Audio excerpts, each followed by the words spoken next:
Analisis undang-undang. Payung hukum. Undang-Undang Nomor 1 Tahun 2004 diubah menjadi Undang-Undang Nomor 1 Tahun 2020.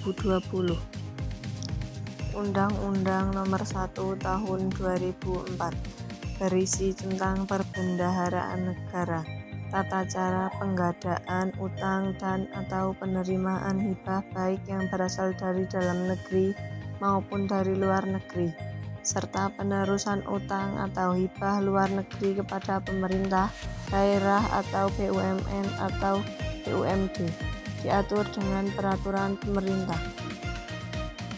Undang-Undang Nomor 1 Tahun 2020 berisi tentang kebijakan keuangan negara dan stabilitas sistem keuangan untuk penanganan pandemi coronavirus disease 2019 atau COVID-19 dan atau dalam rangka menghadapi ancaman yang membahayakan perekonomian nasional.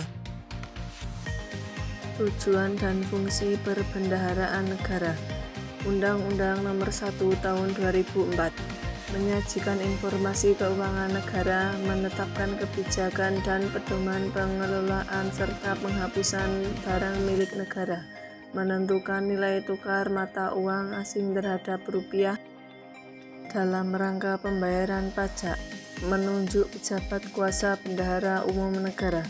Undang-Undang Nomor 1 Tahun 2020 penyaluran pembiayaan atas beban APBN, penilaian dan pengesahan terhadap penggunaan uang yang telah disalurkan, penata usahaan penerimaan dan pengeluaran negara melalui dan dari kas negara, pengiriman dan penerimaan kiriman uang.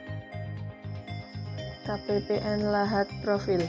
Tugas dan fungsi kantor pelayanan perbendaharaan negara berdasarkan Peraturan Menteri Keuangan Republik Indonesia Nomor 234-PMK.01/2015 tentang organisasi dan tata kerja instansi vertikal Direktorat Jenderal Perbendaharaan bahwa tugas KPPN adalah melaksanakan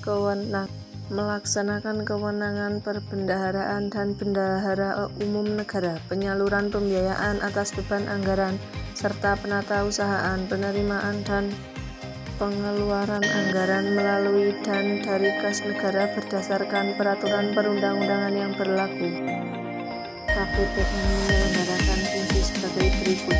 1. Pengujian terhadap dokumen surat perintah membayar berdasarkan peraturan perundang-undangan. 2. Penerbitan surat perintah pencairan dana dari kas negara atas nama Menteri Keuangan Bendahara Umum Negara. 3. Penyaluran pembiayaan atas beban APBN.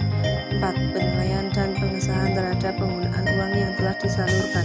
5. Penata usahaan penerimaan dan pengeluaran negara melalui dan dari kas negara. 6. Penyusunan laporan pelaksanaan anggaran pendapatan dan belanja negara.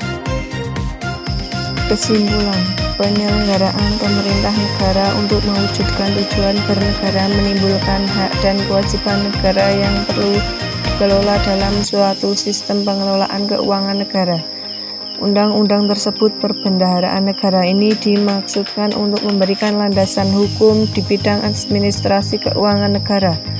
Dalam undang-undang perbendaharaan ini ditetapkan bahwa perbendaharaan negara termasuk investasi dan kekayaan yang dipisahkan yang ditetapkan dalam APBN dan APBD.